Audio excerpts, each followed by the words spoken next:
In this new lesson of our course on electronics applied to refrigeration and air conditioning, we are going to study the 5-wire BLDC motor, known as a brushless variable speed motor.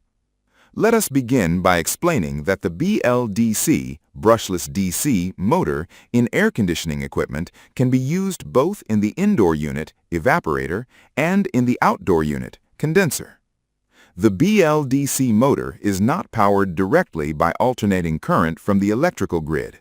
Instead, it is supplied with three-phase current generated by an electronic board within the air conditioner itself.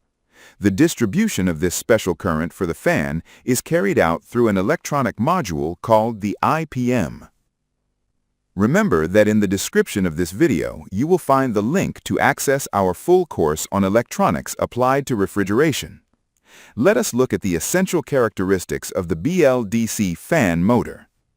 First, the BLDC fan uses 5 wires, since the motor windings are not powered directly from the main board, but rather inside the motor housing through an independent internal electronic board, which includes an inverter circuit that converts direct current into electronically controlled 3-phase signals. This allows precise speed control through modulation, as well as optimization of energy consumption according to system demand. Second, these 5 wires, generally identified by specific colors, perform defined functions and are part of an integrated electronic control system. The red wire corresponds to the high-voltage DC supply, which can be approximately 300 volts when the main supply is 220 volts, since it has been previously rectified and filtered by the main board, generating what is known as the DC link voltage, which is essential for the operation of the motor's internal inverter. Third, the black wire is the ground or common of the entire electronic board, acting as a voltage reference for all signals and system power supplies.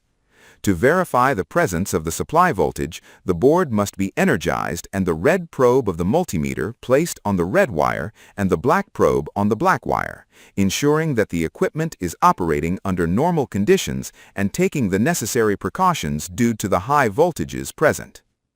Remember that in the description of this video, you will find the link to access our full course on electronics applied to refrigeration. Fourth, the white wire corresponds to the power supply of the internal electronic controller of the BLDC fan, which generally operates with regulated 15 volts. This voltage is supplied by the main board and is used to power the control circuits, such as the microcontroller or inverter driver.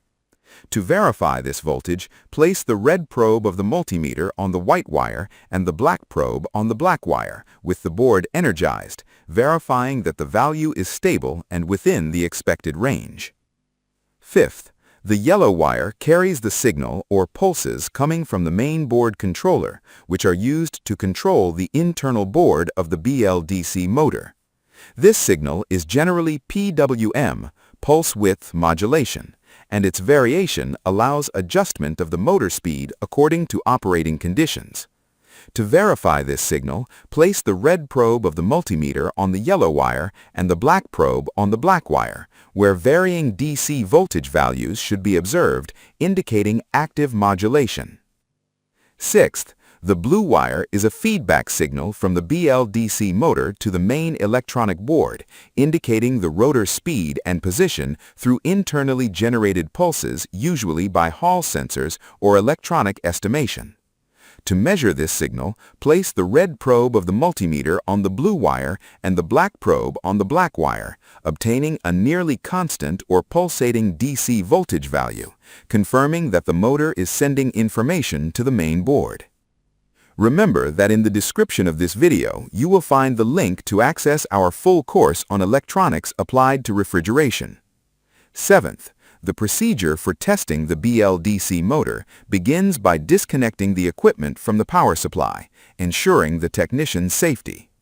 Then, a visual inspection of the motor connector should be performed to look for poor contacts, corrosion, loose wires, or physical damage. If necessary, clean the connector using appropriate electrical contact products and then test the equipment again to rule out faults caused by poor connections. Eighth, With no electrical power, when disconnecting the BLDC fan from the indoor unit, an initial verification of the internal controller can be performed. Using a multimeter in the resistance scale, kiloohms, measure between the red wire, high voltage, and the black wire, ground. The expected result should be infinite resistance, indicating that there is no short circuit in the power stage of the internal inverter circuit. Ninth, using the continuity or buzzer mode, there should be no continuity between the black wire and any of the other wires, as this would indicate possible damage to internal semiconductor components such as transistors or diodes, which would compromise motor operation. 10th, if all previous tests are satisfactory, it is recommended to verify that the motor is not mechanically stuck and that it rotates freely, since mechanical issues can also prevent proper operation. A visual inspection of the internal electronic board should also be carried out to look for burned components, damaged tracks, or deteriorated capacitors, and the continuity of all wires from the connector to the electronic board should be checked. 11th, electrical resistance measurements should be performed with the multimeter from the high voltage supply, red wire, to each of the outputs going to the motor windings. All measurements should be equal, indicating that the inverter stages are balanced. This procedure is carried out by placing the red probe of the multimeter on the red wire and the black probe on each of the outputs of the internal BLDC fan board, then repeating the procedure by reversing the probes.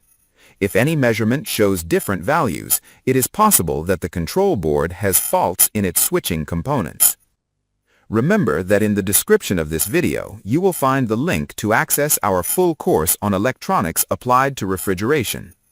12th, when problems are detected in the internal electronic board of the BLDC motor, the inspection should focus on the IPM, Intelligent Power Module, which integrates power transistors, diodes, and control circuits.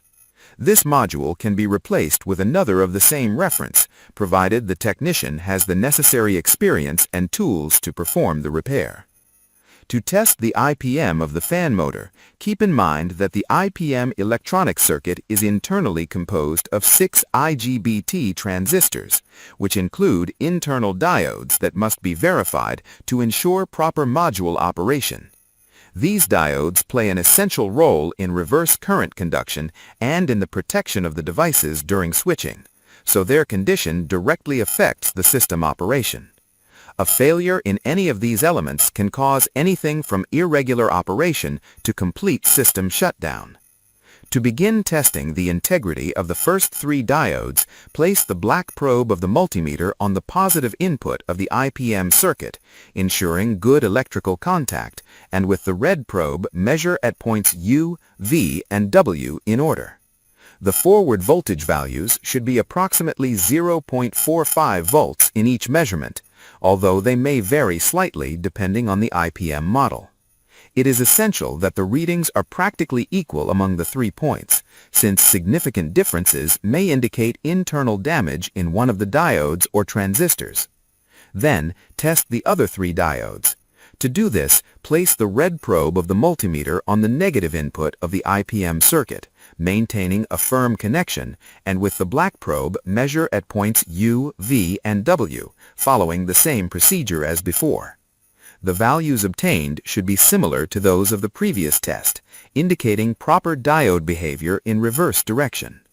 Once again, the measurements should be practically equal at each point, since any significant variation may be a sign of internal failure in the module.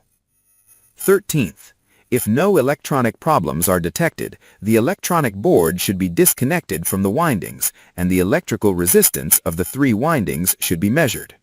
All measurements must be equal, which will indicate that the windings are in good condition and do not have shorted turns or open circuits. Subsequently, the rotor is removed to properly measure the motor, since the permanent magnets may affect the multimeter readings by generating unstable values. Once removed, equal values of approximately 20.4 ohms are obtained between phases, confirming that the windings are in good condition and that the 3-phase system is balanced. Therefore, once it is verified that the windings are correct, the problem is located in the internal inverter circuit of the motor, which is responsible for generating the three-phase signals required for the rotor movement. This circuit can be repaired if the necessary electronic components are available, such as the corresponding integrated circuit or the IPM module. Otherwise, the most practical and common solution in the field is to replace the entire motor, especially when spare parts are not available or when the repair cost is not viable.